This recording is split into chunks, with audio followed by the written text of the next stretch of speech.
Hello, everybody. I'd like to bring a concept out today that has really kind of launched me into areas when you're in processes with God and how to identify them.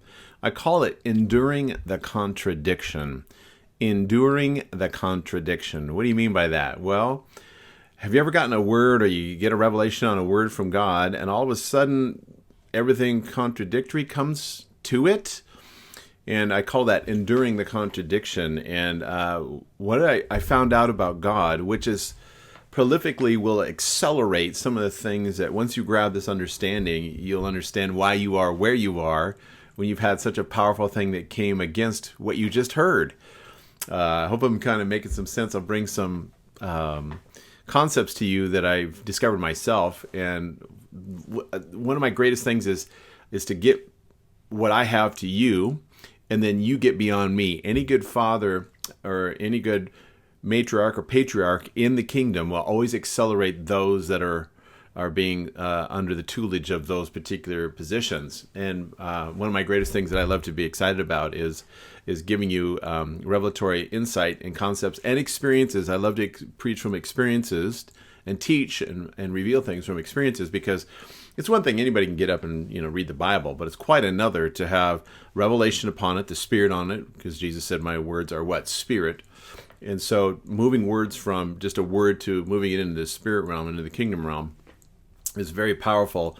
And part of the processes that we go through to get there is one of these concepts I'm about ready to tell you, because it's a tough one when you're trying to figure it out and you've never had anybody instruct you why you're going through what you go through.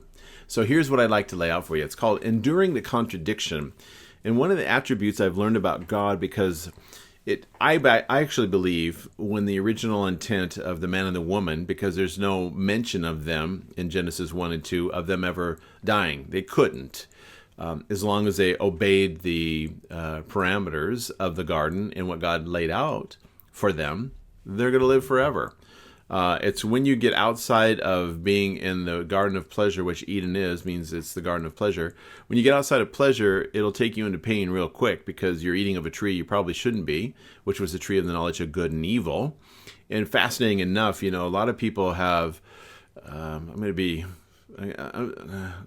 kind of hesitate to say that. I'm kind of going, ooh, I hope you can kind of get this, because unless you understand where I'm coming from, it sounds a little harsh. However, it's a reality that's in the kingdom.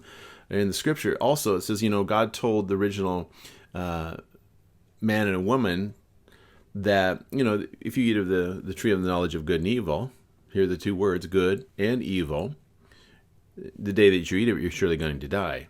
Here's what I discovered. A lot of people eat of good and they still die because they think that good is the thing that gets them to God. And God said, don't eat of good. And don't eat of evil. Eat of all the other trees except for that one tree that gives you the revelation of what? Of good. See, we get taught a lot on evil, but see, we get distracted, or we get blinded by what good is. And Jesus himself set that in order in the New Testament. In one of the incidences, he says to, I think it's the rich young ruler, he said, nobody can do good except for my Father. And what you realize is you have to be in the position of God first in order to good. You can't do good to get to God. It's simply the byproduct. When you have the Spirit of Christ in you, the new nature, from that is the effervescence of good. But if you're trying to do good to get to God, you're going through the revelation of the knowledge of good and evil, and all that's in that, and the root system of that is death.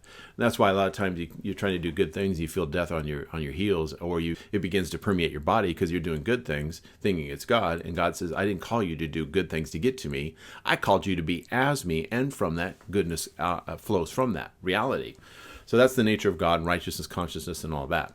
However, what I want to share with you is a thing called the enduring the contradiction, and how you identify that is, and one of the attributes I believe that, back to the original intent and the man and the woman in the garden, is that they were going to live forever. God so packed those two people so powerfully, it would have to take all of eternity to unpack what was in them, because they were the image of God, and God can't have an image that's dying. And so that's why the revelation of the knowledge of good and evil, it instituted death, and also it also gives you a very clear line that God intended them to live forever outside of that tree of the knowledge of good. If you didn't eat of that, they'd still be here today. They'd just keep on going, because in order for them to understand the image, and I get the whole creation and the original atmospheric thing around it and everything that was going on there. It's different than it was back then than it is today.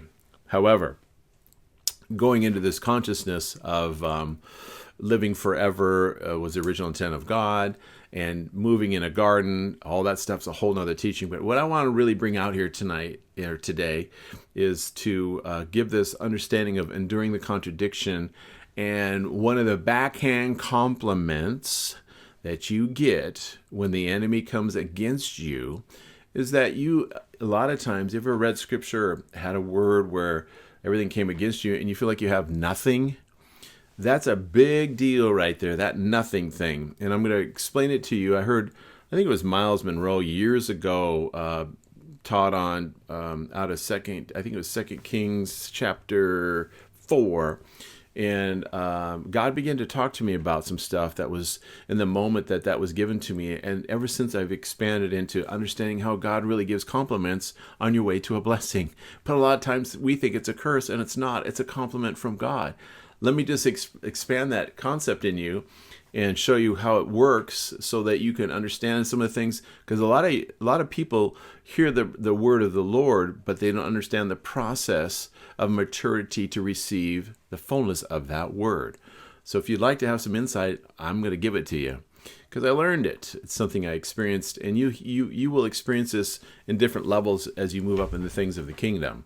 But let's just go to 2 Kings chapter 4. Let's lay this out, because I found out that one of the things about God, and going back to creation, is that in order to express the value of what's inside of him, he has to have a canvas that has no boundaries or borders on it. I'm going to say that again. God is so huge in the value of who he is and what he has that he cannot properly represent himself when you have boundaries, and then you put something into it and only goes so far. That means there's a limitation on God, and God's not limited. The only thing, or one of the things that I know of that has the ability to properly be a canvas for God to express himself, is this thing called nothing. What's so powerful about that is that when you understand and go through the Genesis account, that, just to paraphrase it, basically God stood on the corner of nowhere, in the middle of nothing. Why? Because it's the perfect canvas to embrace the value that he carries, because nothing has no boundaries on it.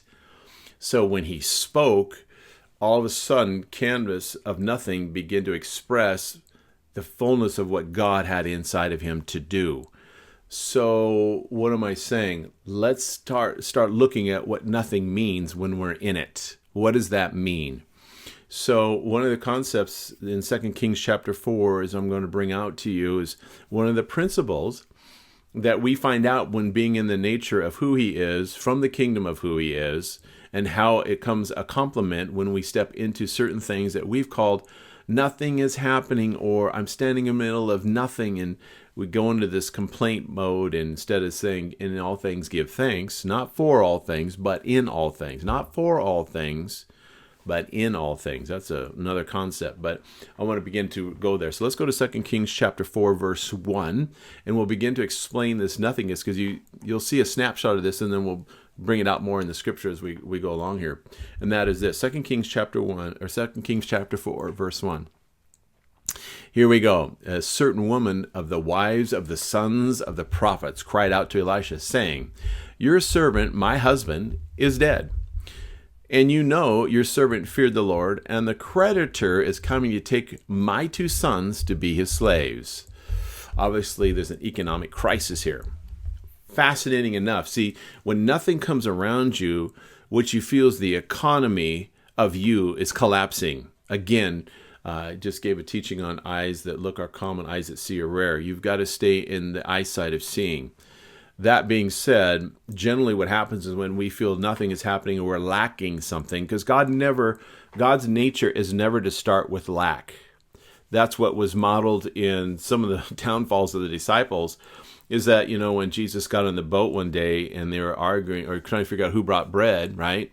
And then Jesus steps into the boat. Of course, I'm paraphrasing here. He says, beware of the leaven of the Pharisees and Herod. Okay. And he looks at them and they kind